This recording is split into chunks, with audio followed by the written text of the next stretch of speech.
Governor Godwin Obaseki of Edo State on Sunday spoke about his biggest fear after leaving office. The governor, who will end his second term in 2024, said his major challenge is what will happen to his reforms in the next 3 years. He spoke in Benin City, the capital of Edo, during the Thanksgiving service organized for Chief Gabriel Igbenedio on his 87th birthday. Obaseki said, "We have been strengthening and reenacting quality education in the state across basic, secondary, and tertiary education and reinvesting in them in the last 5 years. In the area of media, we're rebuilding the Observer brand and the Edo Broadcasting Service EBS, radio and television brand. We're strengthening them in institutions and equipping them with world-class technology. But my biggest challenge is what will happen when I leave office. People are saying, how are you sure that the reforms and changes we have made and implementing will continue when I leave office?" He said, "The only guarantee is to strengthen the institutions by rebuilding the public and civil service before bringing in political actors into the scene as they will leave in 3 years."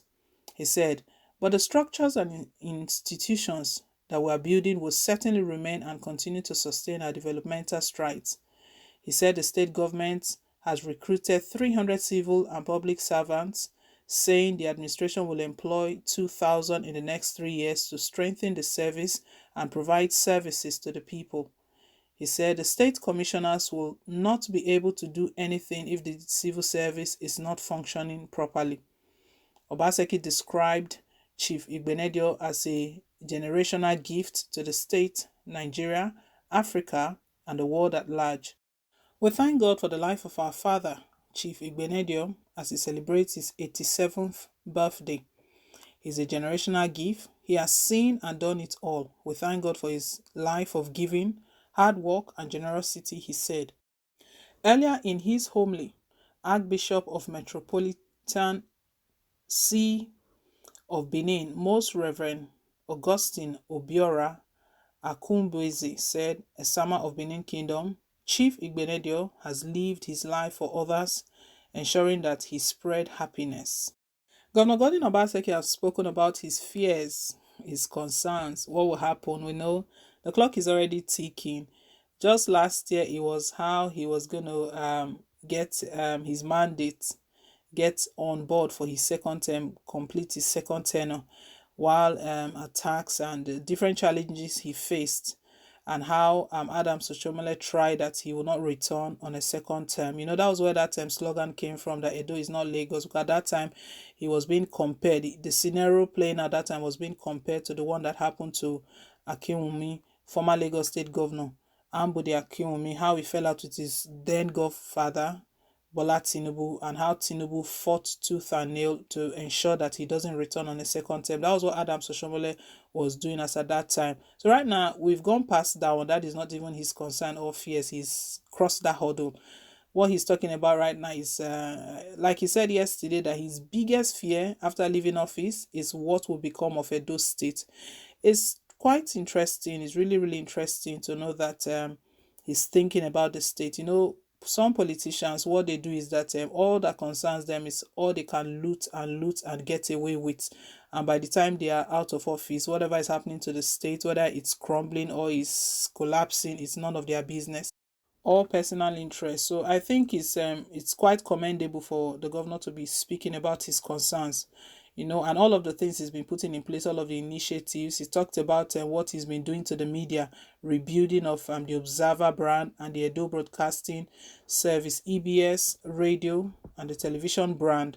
And all of that, if we even look into the education system, all he's been doing, Edo Best, training of teachers. He talked about just last week now, they've employed about 300 civil and public servants. And he's also stating that his administration will employ about 2,000 in the next 3 years. That means before he finally leaves office, before his tenure will expire, he will have employed 2,000 civil and public servants. That one is a good thing, because the more hands we get, we know that things will be done effectively, efficiently. We know things will be done properly. You can imagine maybe in a whole school, the number of teachers they have very limited, compared to the number of pupils, they will not be able to do well. So he's in the right direction, but he's just expressing his concern that what is going to happen, what is going to happen, and Nigerians are reacting, and it's mixed reactions anyway.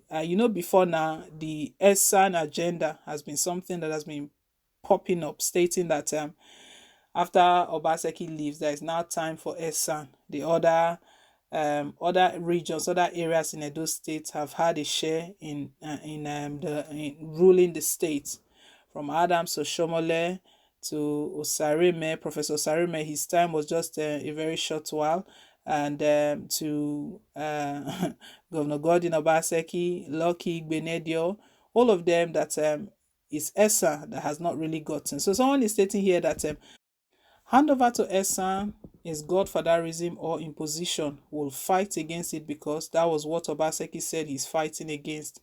Our vote will count for whoever contests, irrespective of ESA or not. What this simply means is that those who are clamoring for ESA, that Obaseki should hand over to someone from ESA, and that is not what the people want. That it's not a must that someone from ESA has to rule. It's someone that the people vote for. Whoever wins the highest votes, whoever.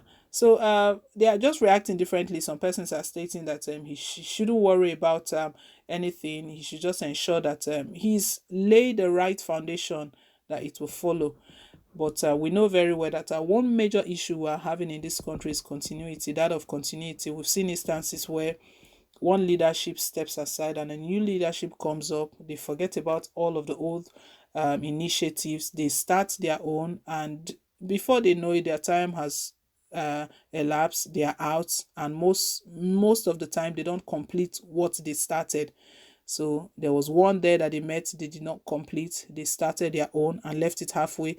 Another set of leadership comes up again and they are starting. So continuity is an issue. And I believe that if this is looked into seriously, now that Obaseki is raising his concern, his fear for Edo State, his mandate is making Edo State great again after doing all of this, and he hands over, and whoever takes over is not concerned about the education sector, about the civil the civil service commission and all of that. That will not be good enough. So continuity would help. This fear that Obaseki has, I believe that continuity is what will put his mind to rest.